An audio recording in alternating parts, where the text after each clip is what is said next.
Good afternoon and welcome to Nora's Dog Training Company. We're here this afternoon with Tyrone and Rich, and what we're going to be demonstrating for you today on video is Tyrone's ability to understand and respond to some of his formal on-leash obedience commands.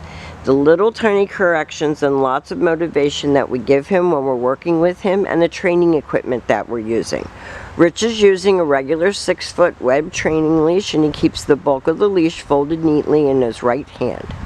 That leaves his left hand free to give any correction that's needed, and the only correction that we give is a little tug and release on his training collar, and that's the one that you sent with him. Now the first exercise that they're demonstrating for us is heeling. Heeling is proper leash walking, and it's one of the things that Ty really had no idea about when he came to school, and that's walking next to you, not pulling you. And he's strong when it comes to pulling you, and the secret to that is keeping his head up off the ground, because he wants to put his nose to the ground, as you can see right there, and Rich corrected him for that, and keep him looking up at you. And Rich is using a clicker and treats when he's being a good boy, or a clicker and praise is just as good. But he has started to become food motivated, so he does respond to the click and the treat, and that keeps him focused on you versus everything else that's going on around him. For a close to 15-month-old puppy, he has a very short attention span.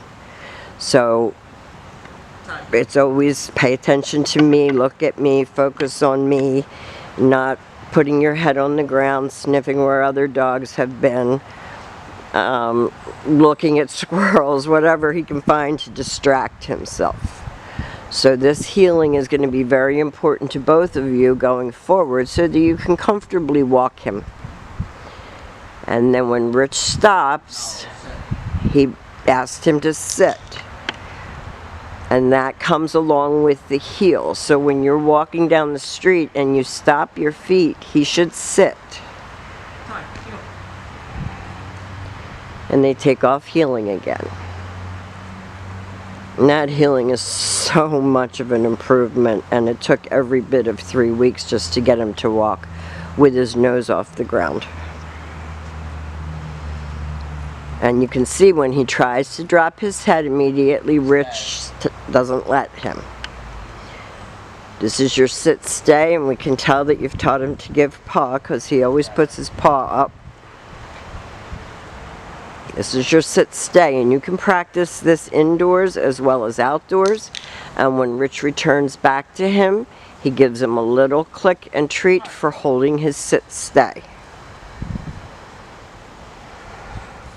If you speed up with him, he should speed up. If you're walking slowly and having a conversation, he should match pace with you.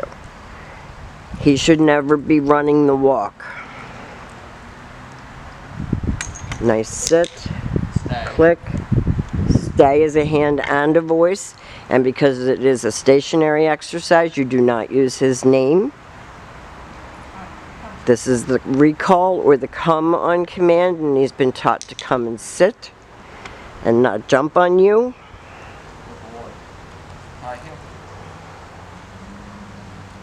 And this is a really good way to wear him out, and you can do all of your commands in the house. You don't have to go outside if the weather's not good. Just do commands in the house. He needs this. He needs this mental and physical stimulation. Now sit. Now if he doesn't sit, Rich says, no, sit. Down. This is his down command, which I know you've been working on at home.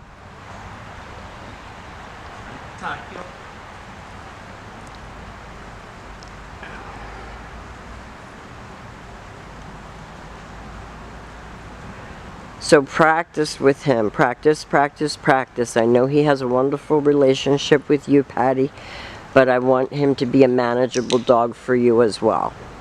Down.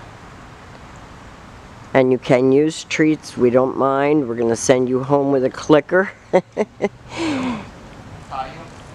Now we have demonstrated for you his heel, his automatic sit, his sit stay, his come, and his down. Rich will answer any questions that you have tomorrow so that you feel as though you can hit the ground running and continue on with his training. He's been an adventure, as most Malinois are, and Rich will bring him home to you tomorrow. Thank you for choosing Nora's Dog Training Company, and we will see you very soon.